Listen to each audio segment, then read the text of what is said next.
few weeks, we have followed our sermon series on the book How to Hear God by Pete Greig, which is focused on hearing God's voice in a more objective and obvious way, such as in the Bible, through Jesus, and in prophecy. But now we're beginning to look at hearing God in a more subjective way, through hearing his whisper to us in different ways, such as in stillness and through dreams. Whilst many of us may have experienced God seemingly speaking or pointing out something to us whilst we're in silent reflection, have you ever considered that God might speak to us in other ways, such as dreams? Imagine you are going about your normal routine in this just a morning, and a friend or family member calls you and says, "I've had an amazing dream. There was a river, and some pretty fat cows appeared. But then some ugly, skinny cows appeared and ate the fat cows. Although, even after they ate them, they were just as skinny and as ugly as they had appeared before." What would your initial reaction to this dream be? I know if I called up my family and told them this, they would probably have a few different questions for me, like whether I had started smoking some strange forbidden substances, or whether I had eaten some particularly strong cheese. But dreams like these are common in the Bible. And this one, for example, is Pharaoh's dream from Genesis 41. The Bible makes it clear that God can speak to us through dreams, and in a frequency that might often surprise us. Abraham Lincoln was once recorded as saying, "It seems strange how much there is in the Bible about dreams. There are, I think, some 16 chapters in the Old Testament and 4 or 5 in the New in which dreams are mentioned. If we believe the Bible, we must accept the fact that in the old days, God and his angels came to men in their sleep and made themselves known in dreams." By my counting, it turns out that dreams are actually mentioned in 19 chapters in the Old Testament, even more frequently than Lincoln suggests. But he does have a point. God very often appears to people in the Bible through dreams. So what should we think about the idea of hearing God through dreams today? There are quite a few things we can learn from the Bible about dreams and whether we can hear God through them. The first thing of note is that not every dream we have is necessarily God speaking to us. We should not assume that God is always talking to us in every dream that we have. In the Bible, not every dream was always understood as God talking to us. This we can see in our passage today, as Joseph's brothers certainly did not believe that the 2 dreams he has were from God. They were critical of his dreams, in which the young, favoured son, Joseph, explains that he would rule over all of them. The first of these involved him and his brothers binding wheat sheaves in a field. Before his sheaf stood upright, and all his brothers' sheaves bowed down before his. The second dream then involved the sun and the moon, his parents, and 11 stars, his brothers, all bowing down before him. This certainly did not please his father Jacob, who had previously had to bow to his brother.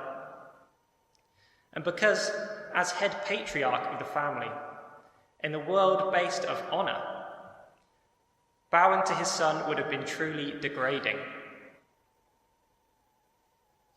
Whilst the exact motivation for Joseph sharing the dreams is unclear, what is clear is that his family did not think this dream came from God. They thought it was a product of his ego. But whilst this dream did end up coming from God and coming true, and his family didn't think so, this shows that there is the case that not every dream comes from God. So rather than saying that every dream we have is prophetic, instead it might be helpful to turn to something like Freud or Jungian dream analysis to help work out what is going on in your unconscious mind. Whilst most dreams may be something that is just going on in the background of our brains, some things may actually be God speaking to us, in things like visions. Is God breaking into human experience through divine revelation? So now we come to our second point. Dreams were not just things which people in the ancient world discarded as unimportant. As in dreams, God could be speaking. People wanted God to speak to them through dreams, and they even sought after them. A very common Old Testament phrase is "inquired of the Lord," and this involves consultation with the divine. People often inquired of God through asking him to speak in dreams in the form of oracles.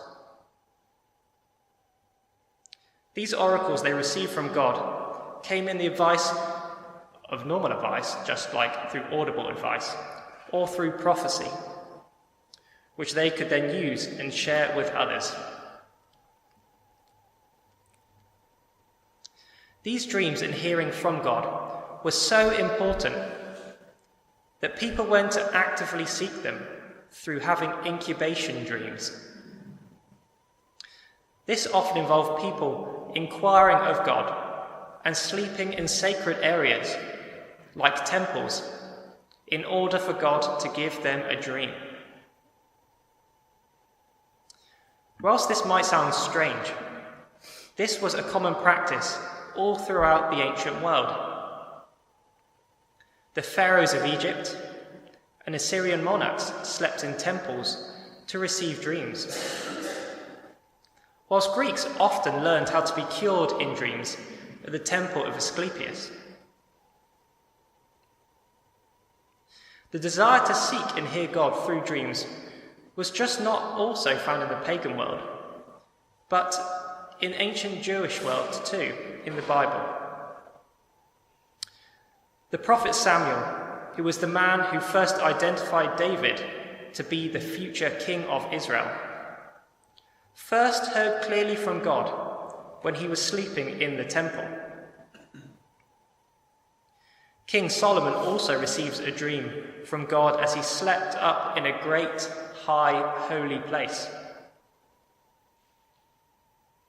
It's clear that ancient Israelites deeply wanted to hear God talk to them through dreams, so much so that King Saul even bitterly complains to Samuel that he is in great distress that God no longer answers him by dreams.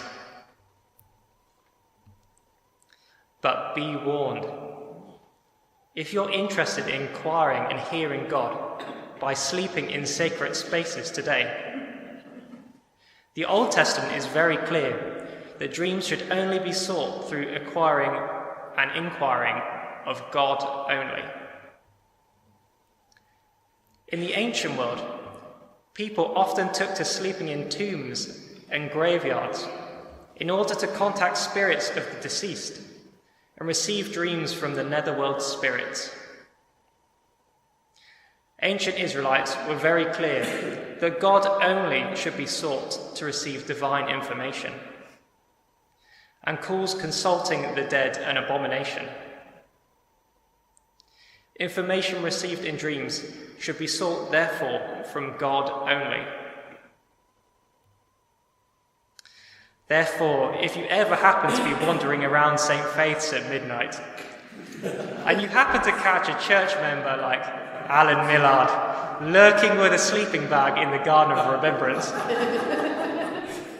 remember to remind him that you shouldn't be trying to seek dreams from ghosts. Finally, the third thing it is helpful to know is that dreams come from different sources, and they can come from both good and bad ones.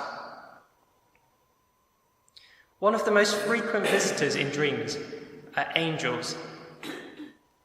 As we see in the New Testament passage today, an angel of the Lord appearing to Joseph to stop him from divorcing Mary. How much do you know about angels and what their purpose is? The world around us often uses language of angels in a very different way to the way that the Bible portrays them, in a way which highlights good conduct and outstanding virtue. Many others think that angels are something which we become when we die, or at death we finally get our angel wings. These ideas are not how the Bible portrays angels. They don't have wings, and some are often mistaken for people, but they are images of God's presence and power.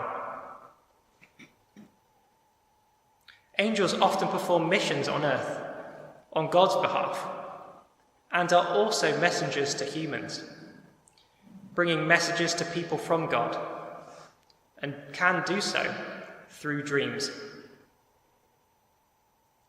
In a dark parallel, dreams may also come from a more evil and malevolent source, such as through Satan or evil spirits, bringing dreams of deception or terror. So then, how do we know whether God or something more malevolent is speaking to us through our dreams? That is not an easy question to answer. The writer of Ecclesiastes writes, "A dream comes with much business.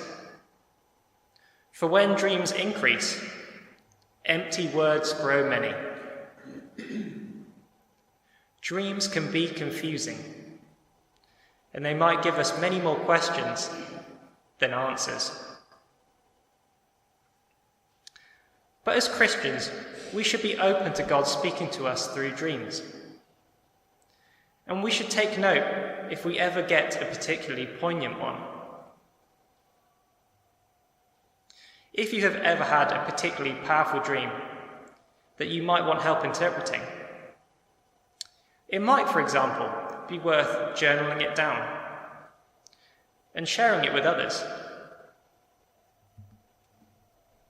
You never know.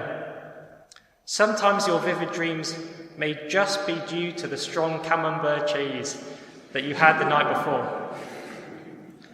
But then again, you may have heard something of the voice of God.